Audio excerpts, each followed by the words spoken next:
Reels மூலமாக வந்த ஆட்சி இந்த தாவேக ஆட்சி. இவங்களுக்கு வேணா பயந்துகிட்டு விமான நிலையத்தில் ஓடி போய் பிளைட் ஏறி பிடிச்சு ஆறுதல் சொல்ல கூட பாதிக்கப்பட்ட மக்களை சந்திக்கிறது கூட தைரியம் இல்லாத ஆட்கள் இன்றைக்கு இருக்கக்கூடிய அரசாங்கத்தில் இருக்கக்கூடிய அமைச்சர்கள் உட்பட முதலமைச்சர் வரை. இன்றைய சூழலில் தமிழ்நாடு சட்டமன்றத்துக்கு பொது தேர்தல் நடந்தால் நிச்சயமாக 200 தொகுதிகளை திமுக வெற்றி பெறும். எங்களுடைய தலைவரும் முதலமைச்சராக பொறுப்பெடுக்கிறோம். மீண்டும் எங்களுக்கும் அவங்களுக்கும் தான் போட்டி அப்படின்னு சொல்றதெல்லாம் இன்னும் தேர்தல் பிரச்சார பயணத்தில் போட்ட ஸ்கிரிப்ட் அப்படியே இருக்கு. ஸ்கிரிப்ட் மாத்தலன்னு தான் சொல்லணும். தேர்தலில் கொடுத்த வாக்குறுதிகளுக்கு நீங்க கால அவகாசங்கள் கேட்கணும்.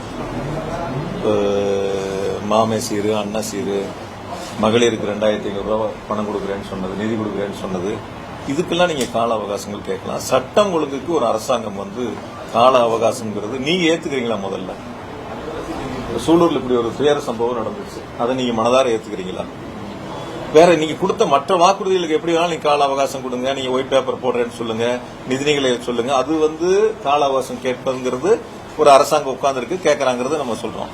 ஆனா சட்டம் ஒழுங்குக்கு ஒரு அரசாங்கம் ஏறத்தாழ 20 நாட்களை கடந்து இன்னும் எங்களுக்கு கால அவகாசம் வேணும் என்பது இந்த அரசு மக்களிடத்தில் வாக்குகளை பெற்ற பொழுது சொன்ன வாக்குறுதிகளை நிறைவேற்ற முடியாமல் இந்த அரசு மக்களுடைய நன்மதிப்பை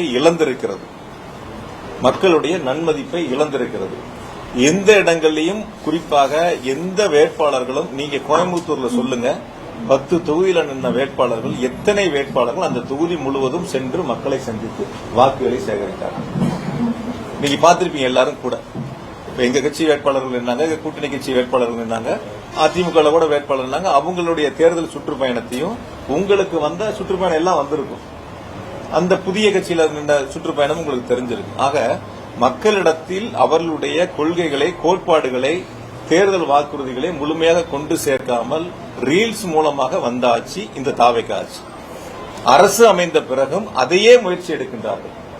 தொழில் முதலீட்டுக்காக இருக்கட்டும், மற்ற நிகழ்வுகளுக்காக இருக்கட்டும், அதே ரீல்ஸ் பயணத்தை தான் முன்னெடுக்கிறாங்க. இது ரியல் ஆட்சி இல்ல, ரீல்ஸ் ஆட்சி தான். நிச்சயமா மக்கள் இப்ப உணர்ந்திருக்கிறாங்க. இன்னும் போக போக முழுமையா உணர்வாங்க. உரிய பாதுகாப்பு இல்லைன்னு சொல்லி வீட்டுக்கு அழைச்சு ஆறுதல் தெரிவிச்சாரு அந்த இறந்த குடும்பங்களை. இப்ப அவங்க ஆட்சி தான் நடக்குது. இது வரைக்கும் ஒரு கரூர் கூட வரல. சார், இந்த கரூர் சம்பவத்தை பத்தி பேசணும்னா ரொம்ப நேரம் அது பேச வேண்டியதா இருக்கு. எதனால நடந்துச்சு, எப்படி நடந்துச்சுங்கிறதெல்லாம் முழுமையா நீங்களும் உங்க தொலைக்காட்சிகள், உங்களுடைய பத்திரிகைகள் எல்லாரும் அங்க இருந்தாங்க, நேரில் பார்த்தாங்க. அது ஒரு மிக மோசமான ஒரு துயர சம்பவம். அந்த சம்பவம் நடந்து கூட யாரும் ஆறுதல் சொல்ல போகல, யாரும் மருத்துவமனைக்கு அந்த இயக்கத்திலிருந்து யாரும் வரல. திருச்சி விமான நிலையத்தில் பத்திரிகையாளர் கேள்வி கேட்ட போது கூட அந்த கட்சியினுடைய தலைவர் பதிலளிக்காம உள்ளதான் போனதெல்லாம் நீங்க பாத்தீங்க. அதுக்கு பிறகு கூட இன்ன வரைக்கும் அரசு பொறுப்பேற்று 1 மாச காலமா 20 நாளைக்கு மேல பத்திரிகையாளர் கூட சந்திக்கல. டெல்லி போனா எல்லா முதலமைச்சர்களும் பிரதமரை பார்த்தாங்கன்னா பத்திரிகையாளர் சந்திப்புங்கிறது இருக்கு, அது கூட பத்திரிகையாளர் சந்திப்பும் இல்ல. அதனால இந்த அரசை பொறுத்த வரைக்கும் நீங்க எப்படி கண் கூட மக்கள் எங்ககிட்ட சொல்ல கருத்து என்னன்னா, நாங்க நேற்று கூட நன்றி சொல்ல போனோம், மக்கள் சொன்ன கருத்துக்களை பொறுத்து நான் உங்களுக்கு முன்வைக்கிறேன். இந்த அரசை பொறுத்த வரைக்கும் ஒரு வெளிப்படைத்தன்மை இல்ல.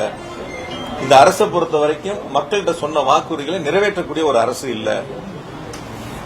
எந்த வாக்குறுதி விவசாயிகளுக்கு சொன்னாங்க, 5 ஏக்கருக்கு கீழே இருக்கிற எல்லாத்துக்கும் தள்ளுபடினாங்க, 5 ஏக்கருக்கு மேல இருக்கிறவங்களுக்கு 50% தள்ளுபடினாங்க. ஆனா இப்ப 1 லட்சம் ரூபாய்க்கு மேல வாங்கியிருந்தா 5000 ரூபாய் தான் தள்ளுபடின்னு சொல்றாங்க. அந்த விவசாயி கேட்கறாங்க, நான் 1 லட்சம் கட்டக்கூடியவன் இன்னொரு 5000 ரூபாய் என்னால சேர்த்து கட்ட முடியாதான்னு கேள்வி கேட்கறாங்க. நாங்க சொல்வது ஒன்று, செய்வது ஒன்றாக இருக்கின்றன. இதுதான் இந்த அரசினுடைய இன்றைய நிலை. இதுதான் மக்கள் புரிஞ்சிருக்காங்க.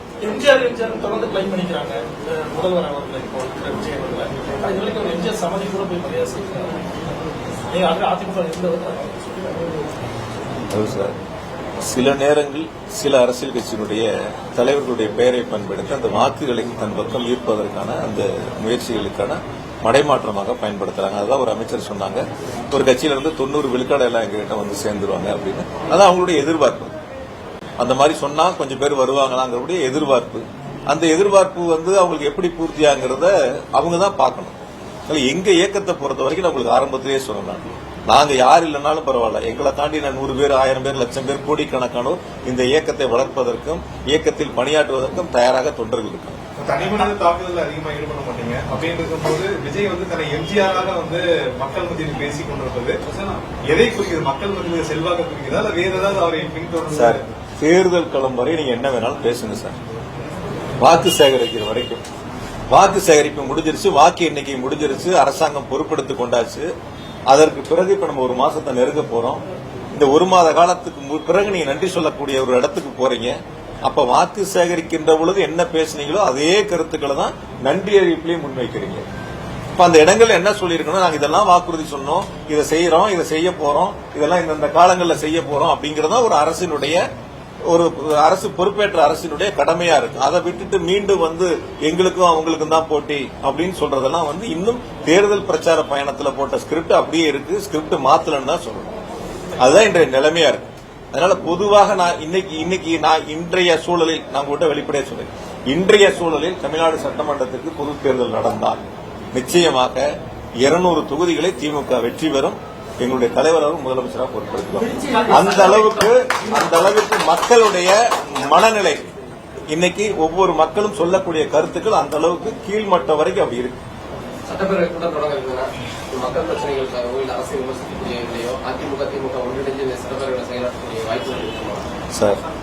அதாவது நேற்று கூட நான் உங்ககிட்ட சந்திக்கும் போது சொன்னேன், திமுகவை பொறுத்தவரை இந்த தாவேக அரசு செய்யக்கூடிய தவறுகளை சட்டமன்றத்திலும் சரி பொதுவெளியிலும் சரி தட்டி கேட்க நாங்கள் தைரியமா தட்டி கேட்போம். எங்களுடைய எதிர்க்கட்சி தலைவர் மாண்புமிகு சின்னவர் அவர்கள் மிக தெளிவா நம்பிக்கை வாக்கெடுப்பின் போது உரையாற்றினார். நீங்க அதை எல்லாரும் பார்த்தீங்க. எந்த அளவுக்கு அவருடைய உரை மிக சிறப்பாக இருந்தது. எல்லாராலும் அந்த பாராட்டப்பட்ட உரை. அதனுடைய தொடர்ச்சி இந்த வரக்கூடிய கூட்டத்தொடராக இருந்தாலும் சரி அல்லது சட்டமன்றம் இல்லாத நாட்களாக இருந்தாலும் சரி இந்த தாவேக அரசு செய்கின்ற தவறுகளை நிச்சயமாக சட்டமன்றத்திலும் பொதுவெளியும் சுட்டிக்காட்டுவது, இந்த தவறுகளை மக்கள் மன்றத்தில் எடுத்து சொல்வது எதிர்க்கட்சியினுடைய கடமை. நாங்கள் நிச்சயமாக சிறப்பாக அதை செய்வோம். நீங்க இன்னைக்கு மின்துறை அமைச்சர் சொன்ன மாதிரி அதை காணா இதை காணா அந்த தவறுகள் நடந்திருக்கு, இந்த தவறு நடந்து இந்த மாதிரிலாம் சொல்லி பொதுவெளியில ஒரு பதட்டத்தை உருவாக்கி அது எதையோ தேடுவதற்கான முயற்சிகள் எடுத்து இந்த மாதிரி போறதுலாம் ஒரு நாளும் திமுக எல்லாம் பயப்படாது. ஒரு நாளும் திமுக பயப்படாது. அப்படிப்பட்ட இயக்கம் அல்ல திமுக. மிஸ்ஸாவை கண்டு பயப்படாத அஞ்சாத ஒரு இயக்கம் திமுக. திமுக இருக்கிறவங்க எல்லாம் ஜெயில கண்டு பயந்தது கிடையாது, ஒரு நாளும் பயப்பட போறதும் கிடையாது. இவங்களுக்கு வேணா பயந்துகிட்டு விமான நிலையத்தில் ஓடி போய் பிளைட் ஏறி பிடிச்சு ஆறுதல் சொல்ல கூட பாதிக்கப்பட்ட மக்களை சந்திக்கிறது கூட தைரியம் இல்லாத ஆட்கள் இன்னைக்கு இருக்கக்கூடிய அரசாங்கத்தில் இருக்கக்கூடிய அமைச்சர்கள் உட்பட முதலமைச்சர் வரை. அதனால நீங்க அப்படிப்பட்ட அவங்களோட சேர்த்துலாம் பார்க்க வேண்டியதில்லை. நாங்க தைரியமா இந்த அரசு செய்கின்ற தவறுகளை மக்கள் மன்றத்திலையும் சொல்லுவோம், சட்டமன்றத்திலையும் சொல்லுவோம்.